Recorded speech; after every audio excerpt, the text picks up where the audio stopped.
Alors, on a donc des histoires incroyables sur Laurent Lafitte. Allez-y, première histoire, qui a la meilleure? On va démarrer avec Benaïm. D'accord. Alors, je vais vous parler de mode parce que Laurent Lafitte est un grand collectionneur.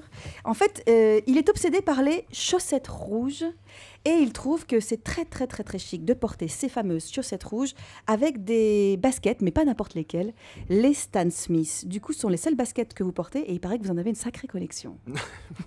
C'est d'un intérêt Ah oui, bah, c'est important, bah oui. limité. Bah, il faut le savoir. Oui, j'aime bien ces baskets. Voilà. Merci. Non, mais Non, mais vous faites très attention à la façon dont vous vous présentez au public. Non, mais oui, si je fais une télé, j'ai envie d'être, de faire un effort. Ouais. Et il y a que moi que ça choque, les chaussettes rouges avec des Stan Smith. Ah, moi, je trouve ça classe. Ah oui. Chaussettes rouges, Stan Ah Smith. ouais. À part Edouard Balladur, je ne sais pas. Mais oui, mais c'est vrai, mais il est élégant, Balladur. Non, mais Mais si, c'est vrai. Il est je chic. trouve, il y en a est chic. encore des Stan Smith ou pas? Alors, ils ont arrêté là. D'accord, Je très pense bien, c'est qu'ils- ça. voilà. parce qu'ils- Mais j'aimerais bien s'ils peuvent m'en envoyer. Eh ben, très bien. Ce soir, je sais qu'on se voit à la télévision. Vous serez avec moi sur Débit, Oui. avec Alexandra Sublet aussi également. Est-ce que vous allez mettre des Stan Smith? Non, parce que je n'aurai pas le temps de me changer et je ne suis pas en basket. Eh ben, on va essayer de vous en amener pour ce soir. 46. 46, on Oui, va mais essayer les de... vertes, les vertes. Hein, pas Oui, les- bah, Ah, c'est bon, pas ça les- va, c'est non. bon. On Les vous amènera ce blanches qu'on aura. Laurent Guimier. Moi, c'est tout simplement le film préféré de Laurent Lafitte. Votre film préféré, c'est Sueur froide d'Hitchcock, Oui. voilà, avec Jeb Stewart et Kim Novak. Ouais. Et je voulais que vous nous en parliez parce que c'est quand même un film dont on sait que c'est un chef-d'œuvre, mais c'est un film particulièrement angoissant. Et quand on vous connaît pas, on a peine à imaginer que c'est votre film préféré. Bah c'est des thématiques qui me fascinent. Il y a la passion amoureuse, il y a aussi la nostalgie, il y a quelque chose d'assez morbide même à certains moments. Et puis c'est toute une esthétique que j'adore. J'adore le Technicolor de cette époque-là. J'adore la manière de filmer les acteurs à cette époque-là. Et puis James Stewart qui est juste un acteur immense. Quoi. Ouais, c'est un chef-d'œuvre. Et donc, quand vous étiez jeune aussi, petit, vous aimiez ce genre de film? Oui, Vous étiez donc vieux avant l'âge?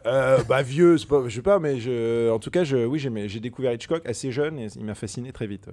Alors, on a eu donc le film préféré de Laurent Lafitte. On a eu les baskets préférées de Laurent Lafitte. Est-ce qu'on va avoir maintenant une véritable info de Jean-Luc Lemoyne? J'espère qu'elle vous plaira. On l'espère. Parce que depuis le début de cette émission, nous tressons les lauriers de Laurent Lafitte, mais il n'a pas toujours connu le succès. Et il n'a pas toujours été dans les numéros de favoris de Muriel Mayette. En effet, puisque une directrice de casting a révélé que Laurent Lafitte a connu un peu la loose, puisqu'il n'a pas été retenu pour jouer dans Hélène et les garçons. Oui, mais c'est la win, ça. C'est devenu la win après. Mais c'est fou ça. Alors, Et- il a été recalé du casting. Tout comme d'ailleurs Guillaume Canet et Vincent Elbaz, ils sont nombreux à avoir été recalés de ce casting. C'est dommage parce que peut-être qu'aujourd'hui, dans Le Miracle de l'amour, qui est la suite, on aurait pu avoir Laurent Lafitte de la comédie française. Non mais Laurent, alors vous aviez passé le casting et vous êtes fait recaler. Vous a dit quoi la Écoutez, directrice de franchement, je me casting? souviens, c'est possible. Je me souviens pas, mais c'est tout à fait possible. Mais je sais pas, mais je sais plus ce qu'on m'a dit, moi, mais à l'époque, j'en passais plein des castings. Et puis il y avait, quand on connaît personne dans ce métier, qu'on est comédien, qu'on veut travailler, qu'on a 18 ans, on va à tous les castings ouais. possibles, quoi.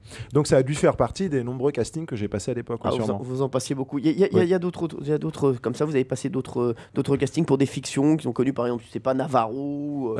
Pour la télé, non, Non, pas pas- beaucoup. Non, pas beaucoup pour la télé, pour le Non. cinéma surtout. Et, Ouais. et vous avez fait des pubs? Non, j'ai pas fait de pub. Si, du- j'ai fait une pub, oui, pour une banque, C'était quelle banque? BNP. BNP, d'accord. Bah oui, Voilà. bah merci. Bah, il vous remercie d'ailleurs. hein. Oui.